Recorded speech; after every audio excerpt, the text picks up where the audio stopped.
Howdy and welcome back. This is Ethelred, the worst Civ player on YouTube.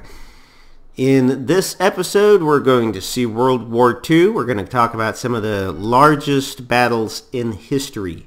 Now, I'm sure that when I say World War II and largest battle in history, you're thinking about the D-Day landings.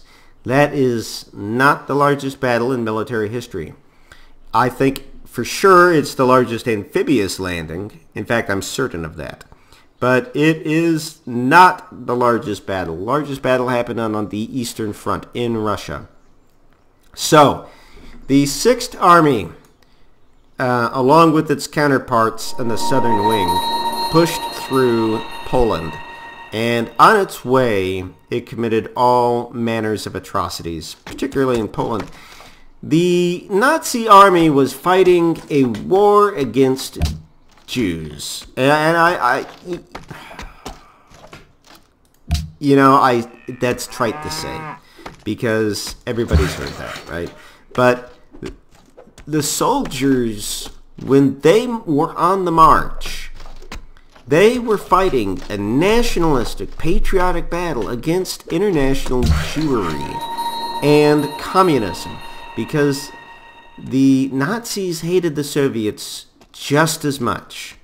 They were ideologically against them, as well as against them on the basis of the international Jew problem. So the 6th Army committed a fair share of atrocities on its way into Russia. In one Polish town, they killed all of the adults.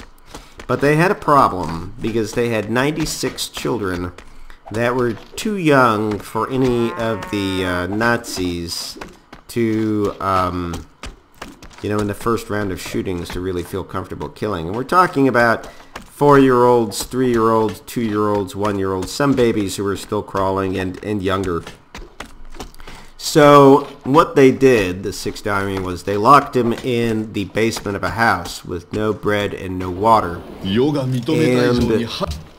the army that was camped in this town listened to this basement of screaming kids crying "Mama, Mama, Mama" for a couple of days.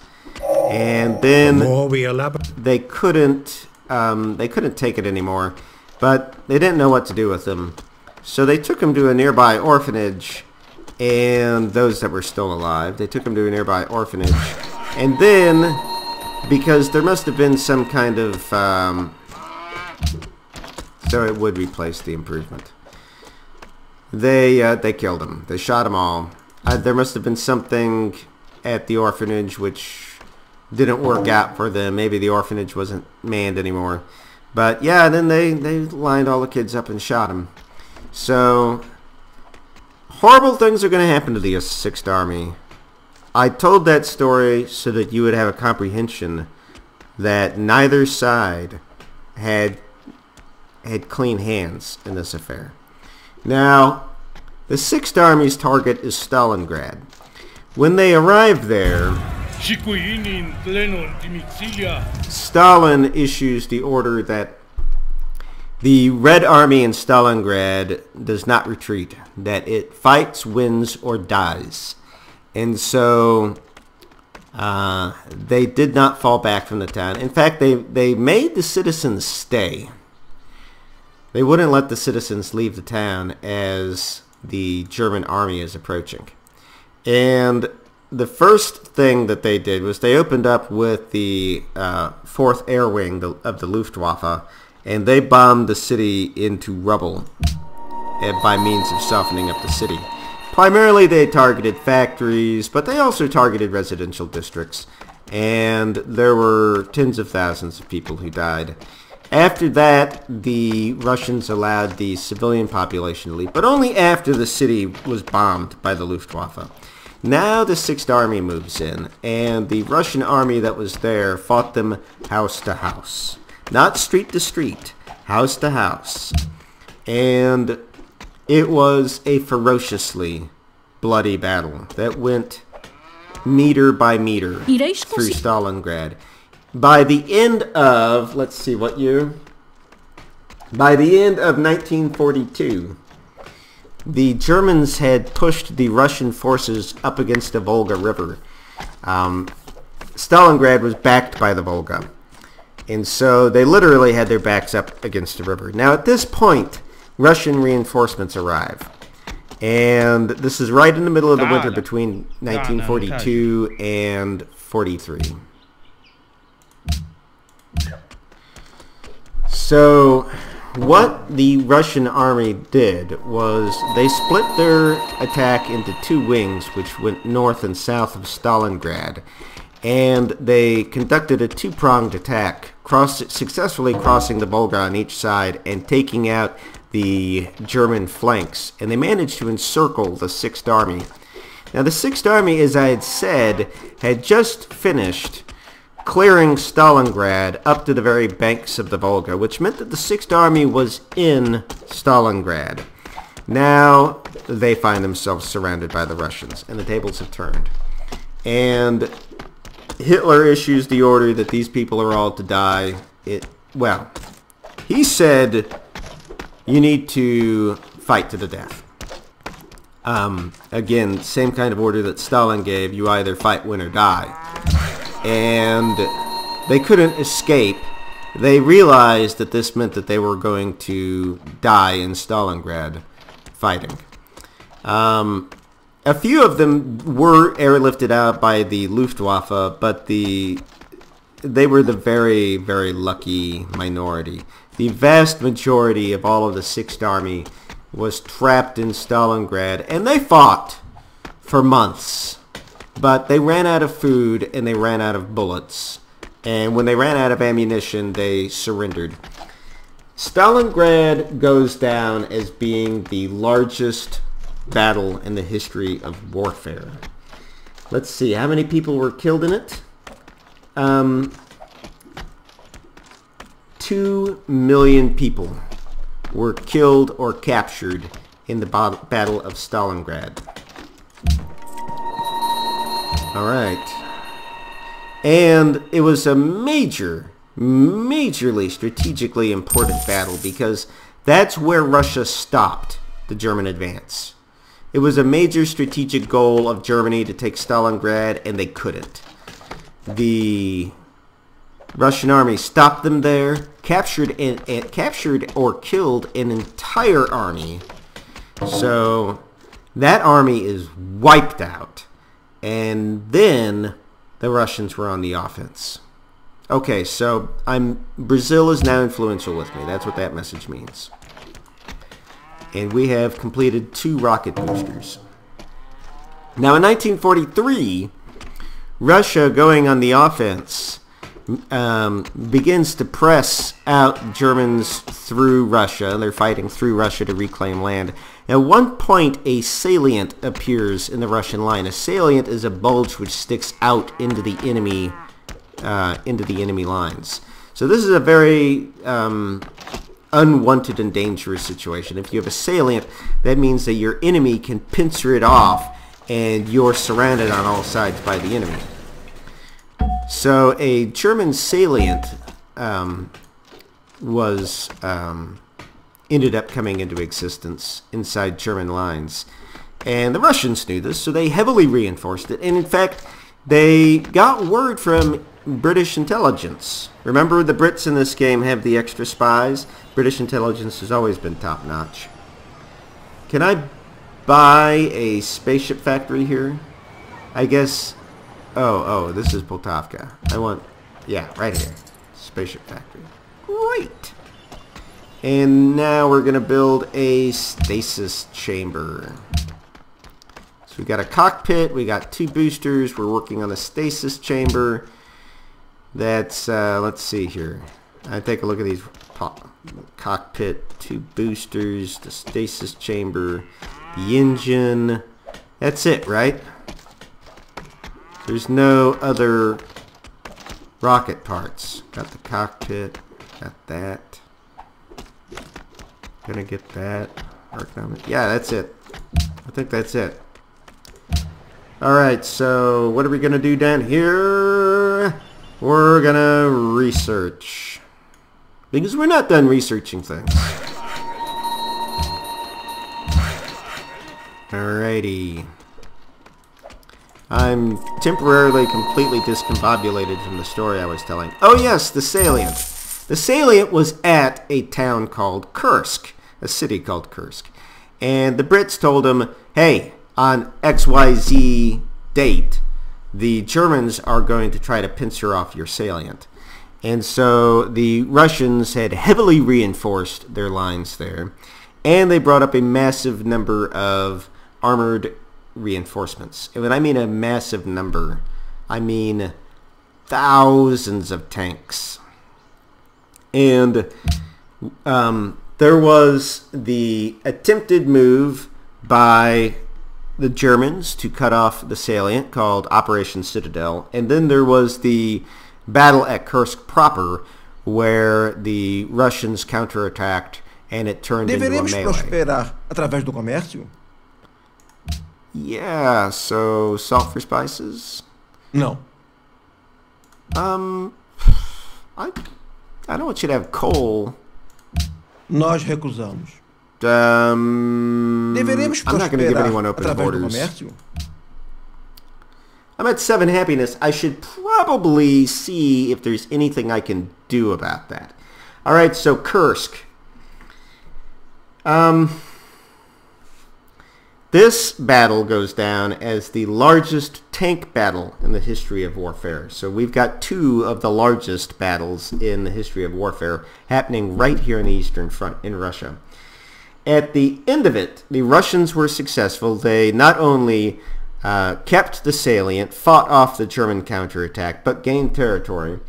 And in the battle, what do we got here? 750,000 soldiers were killed, 9,200 tanks and major gun emplacements were destroyed.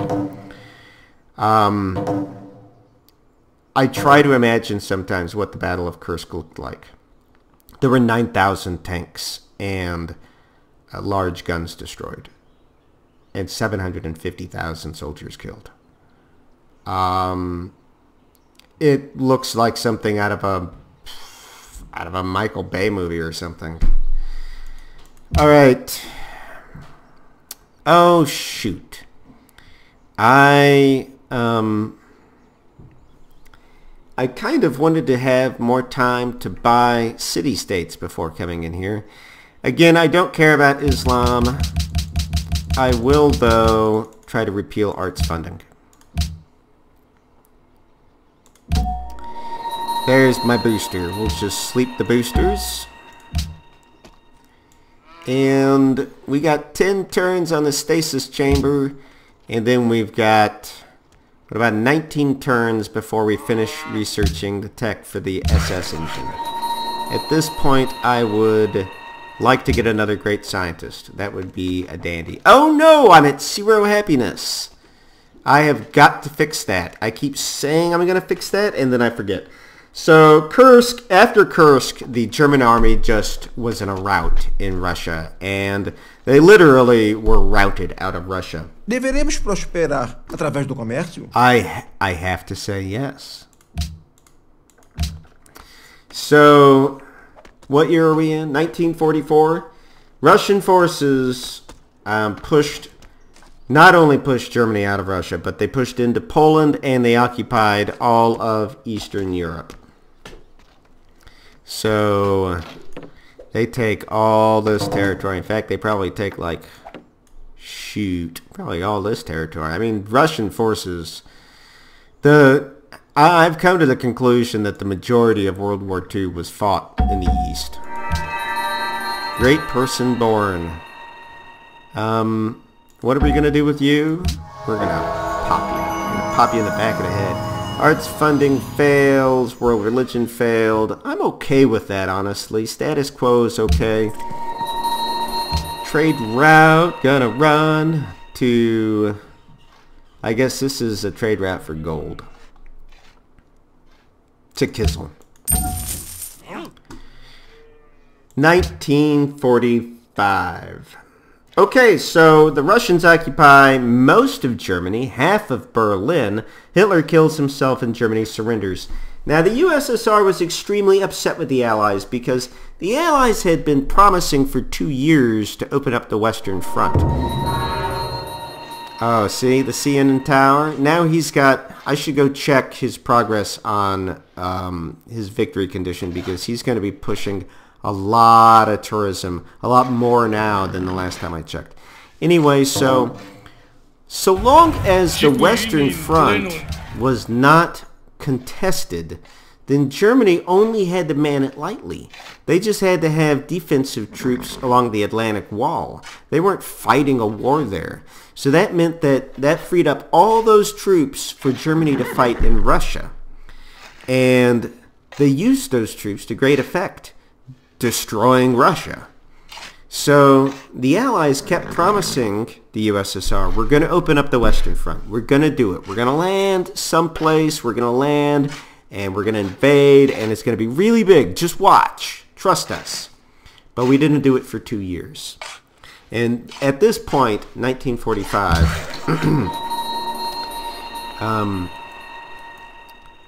now World War II is over.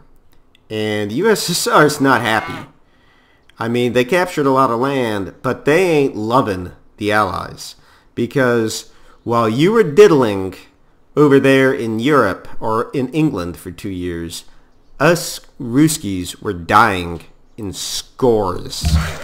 To which the Allies said, if we didn't take the time to take Italy and Northern Africa, then our invasion at Normandy wouldn't have worked. But the USSR still had serious grievances with the Allies for that. The Allies, on the other hand, they saw the Soviet occupation of Eastern Europe as a return to Soviet or to Russian imperialism. They remembered at the time the Russian Empire and how the Russian Empire was constantly moving into Estonia, Latvia, Lithuania, Ukraine, and they saw that happening again. They see the USSR doing the same thing, repeating the playbook of Russia for hundreds of years. And finally, there was the ideological difference between the two. Just as much as there was an ideological difference between, and it was deep and passionate, between the fascists in Germany and the communists in Russia, the same ideological difference existed between the Allies and Russia, which, I don't need to say, is democracy versus communism. So there were all of these problems which stood between the United States and the USSR at the end of the war. What am I waiting for? Next turn. Jeez, you'd think I was distracted or something. I feel like there's something I should be doing right now that I'm forgetting to do. Some critical part of Let's Plays like talk into the mic or say commentary or play the game. It's probably playing the game that I'm not doing. That's probably the part that I'm forgetting.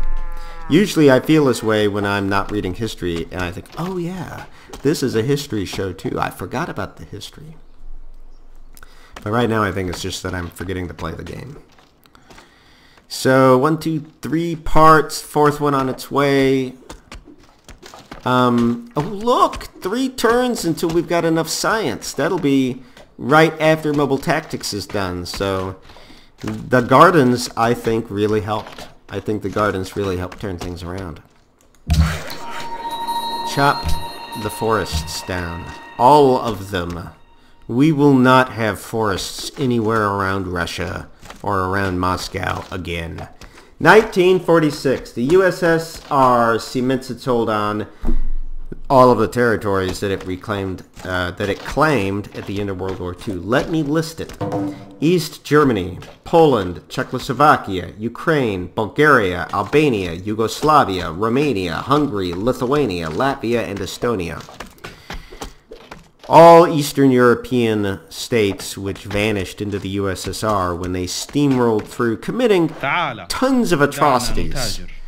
The Red Army, when it steamrolled on into Germany and through all of these towns, it sent hundreds of thousands of people to gulags, executed tens of thousands or hundreds of thousands of people, raped I don't know how many women. People fled in terror from the Red Army.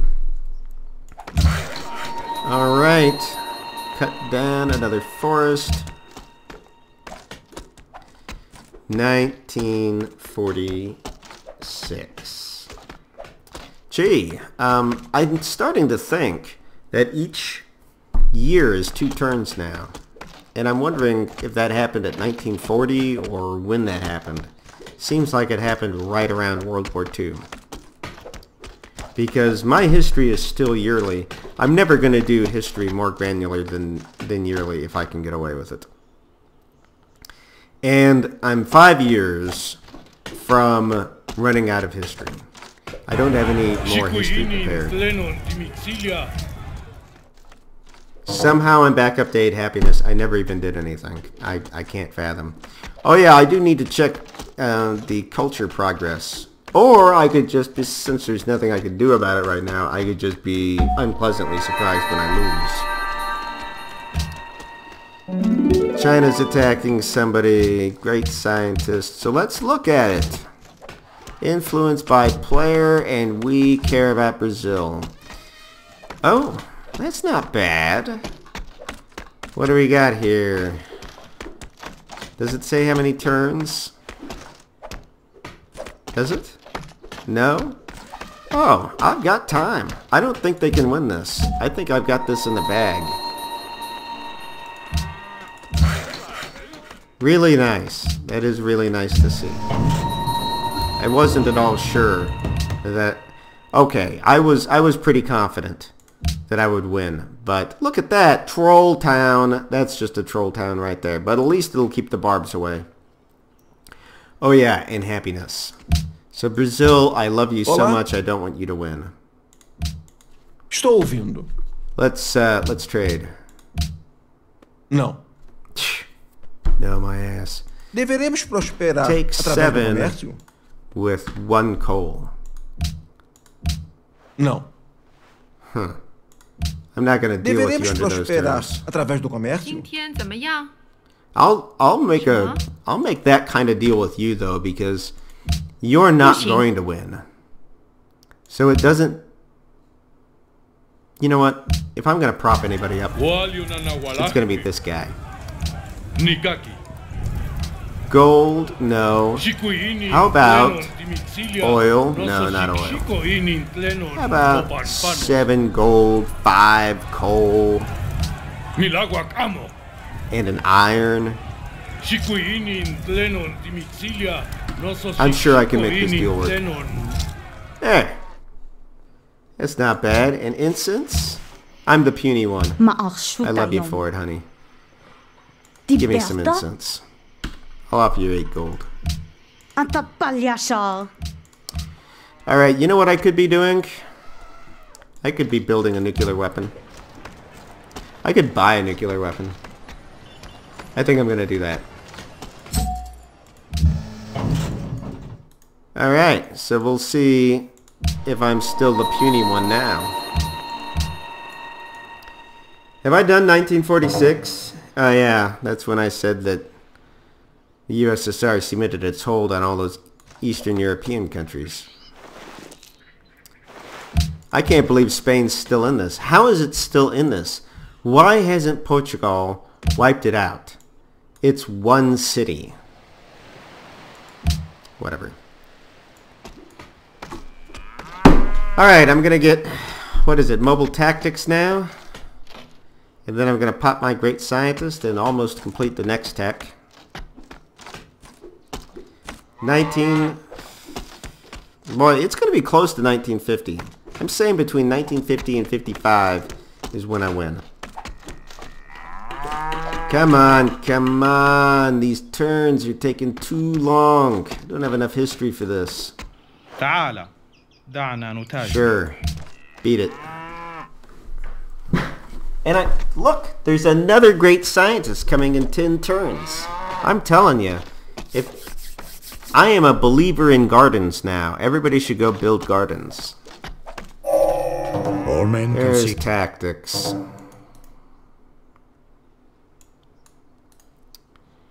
Alright, what else? So, oh great! Montezuma's made peace with Korea. That would have been extremely unfortunate if Korea had attacked him. Looks to me like Brazil has been... Are you still at war with Brazil?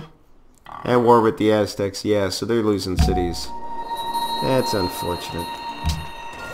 Super particle physics. Next turn. And at this point, I'm thinking I probably don't need any more science. I think I'm done sciencing. I can probably put Poltavka on... I don't think actually it would be any faster for me to put that last part, the stasis chamber, on Poltavka, because I suspect Moscow gets more hammers. More hammers than Poltavka would produce in the number of turns plus 4, which is the number of turns remaining on the stasis chamber. I don't know if that made any sense, but I said it. Wow. Turn's really dragging now. All I need to do is stay in positive happiness, not have a war, and not lose to a culture victory. Because I'm not going to lose to a science victory. That's not going to happen. Alright, so I think I'm just going to talk ahead on history a little bit here because these turns are starting to kill me and I can't stand silence. Oh, great. Particle physics. So yeah, I could build the thingamajig, the stasis chamber. Oh, I need 3 boosters. I always forget about the 3rd booster. Is it the engine? Do I have the stasis chamber already? Booster. Oh, that's the stasis chamber that's getting built right there. So then this builds the engine. Alright. So that's actually 14 turns.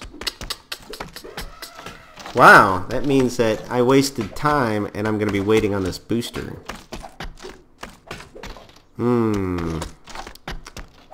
That stinks.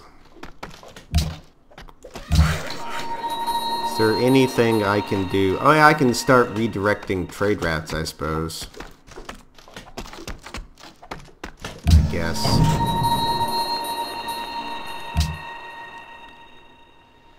So, I forgot all about these cities over here.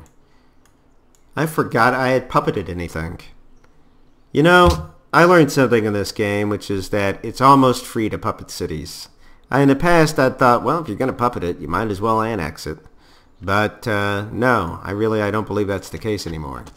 Oh, look, time's passed. 1947, USSR attempted to stage a communist revolution in Greece. There was an election there where a commie was on the ballot, and the USA decided that we weren't going to have any more of this international communism crap, and they sent the CIA there to ensure that the election went for the Democrat that was on the ticket. So this was classic sending a spy to a city-state to rig an election stuff.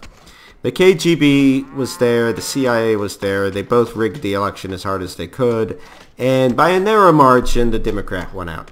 So Greece did not flip, but that's another bone between the two, and we're seeing the beginning of the Cold War here. We're seeing them moving not just from eyeing one another angrily, but now actually acting against one another. Alright, I'm not at all pleased with the fact that I forgot about the booster. How many turns would it be to... Shoot, this stinks. I did not want to wait after I finished the last tech part. Oh, dang it. My laptop just locked. Hey, guess where you're going to send your hammers? Poltavka. Oh, son of a gun, it already was Poltavka. Alright, next. There. Unlocked. So, good. I was hoping, but I didn't... I could barely hope, but I hoped that some of these forests down here would clear for Poltavka. So just got a couple of hammers out of clearing this forest right here. I'm going to go ahead and clear this forest in and hope that it goes to Poltavka as well. And in 1948, 我的朋友，你认为这个要求能接受吗？ Let's work together. So I've got at least one friend in this world. 1948, the USSR, maybe in retaliation for Greece, blockaded Berlin. They had already controlled something like 2/3 of the circumference of Berlin. And they just went ahead and... No, in fact, if I remember right, they controlled 100% of the circumference of Berlin. They controlled all of the land around Berlin. And the fact that West Berlin was in the Allies' hands relied entirely on a road which passed through Soviet-controlled territory. Anyway, the Soviets closed the road and wouldn't allow any units through. So the city was blockaded. And they did this to demonstrate their ability to do so. And probably to win Berlin 100% for themselves. Saying, we're tired of you having 50% of the city. You shouldn't have 50% of the city because we control 100% of the periphery of the city. So, you know what we're going to do with this guy? We're going to send these hammers to Poltavka. Yeah. And now we're going to send these hammers to Poltavka. Alrighty. So anyway, the Soviets closed down the road. And yes. Now, you know what? A nuke and suddenly people are coming out of the woodwork to be my friends. I bet you I go talk to the Aztecs now and we become friends. Let's try it. Anyway, so the United States was not so easily dissuaded. They were not willing to give up 50% of Berlin, so they began an airlift to Berlin, because they controlled the airport in West Berlin, and they could land cargo aircraft there. So, yeah, kiss my butt. The U.S. began an airlift which lasted from 1948 to 1949. They supplied... Oh, I'm so sorry. The airlift supplied 9,000 pounds of material to the city every single day. They flew 200,000 flights between 1948 and 1949. And it was becoming so efficient.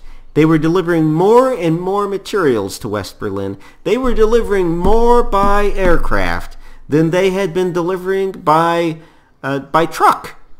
And the Soviets finally decided that this blockade's not winning us anything. We should just... We give up. And they lowered the blockade.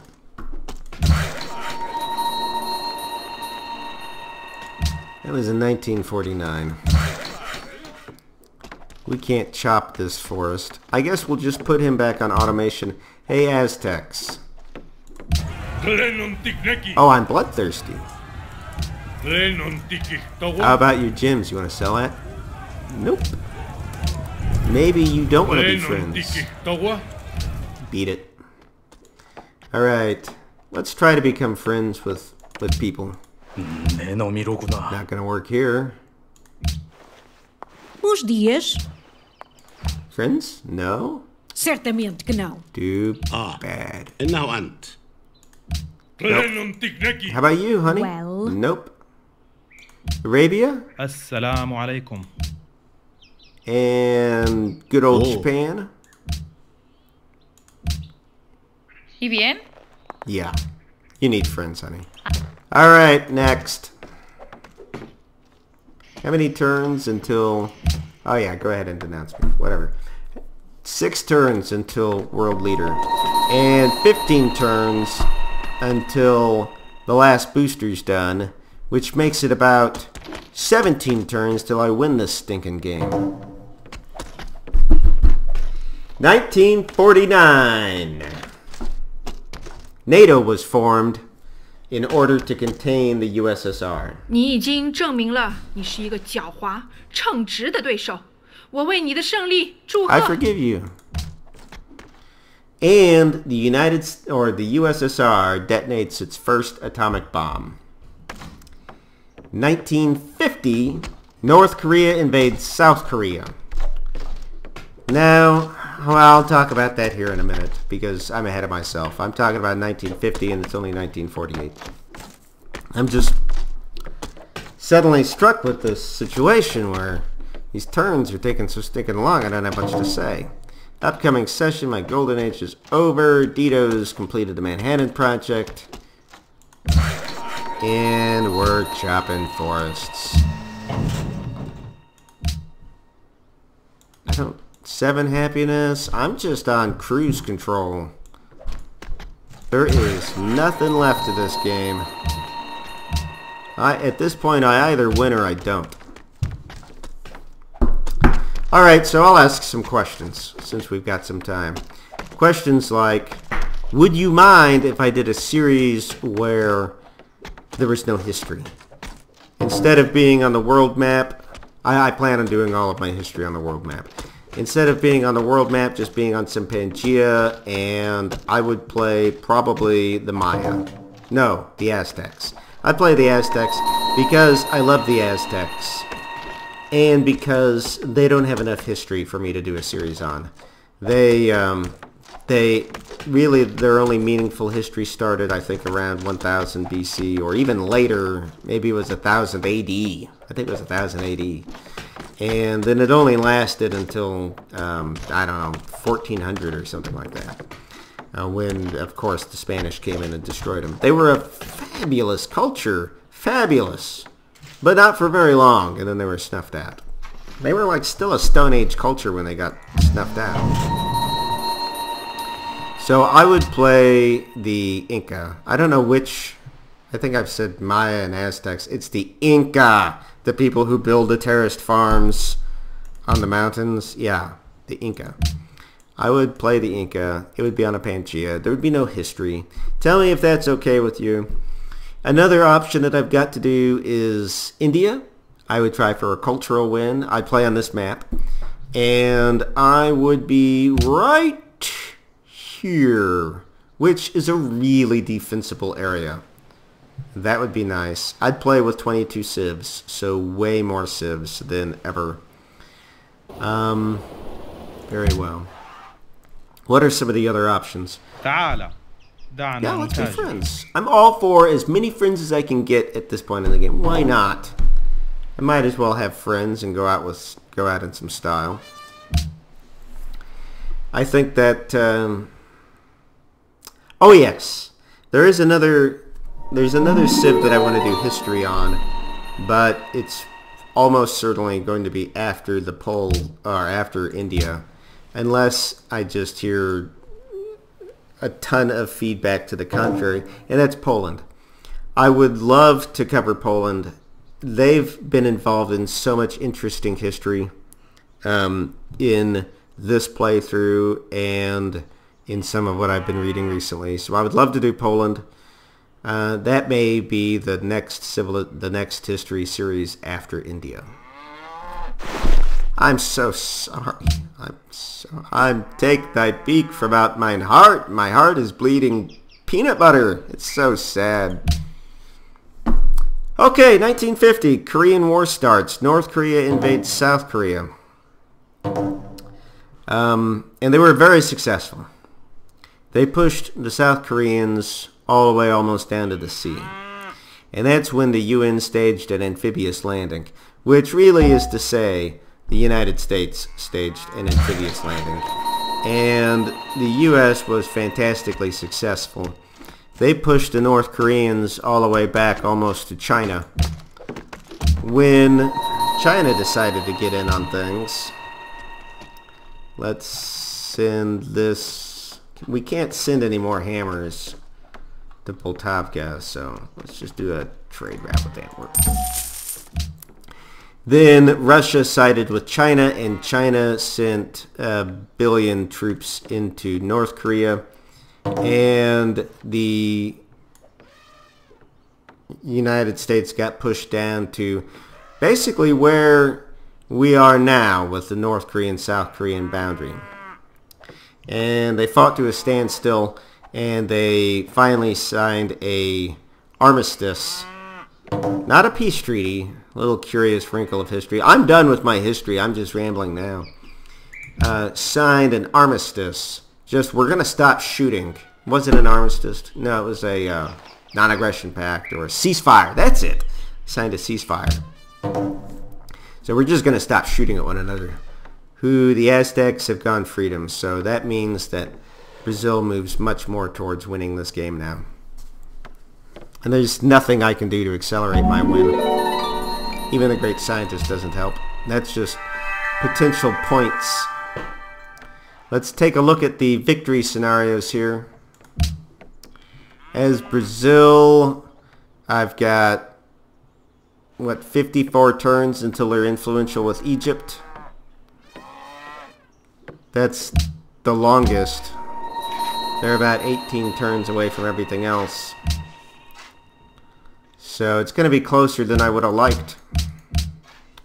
Let's buy some city-states. We need 32 influence here. And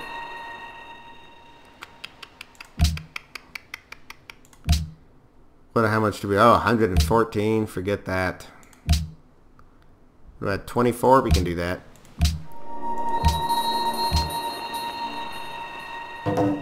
All right. So yeah, Korea. They signed a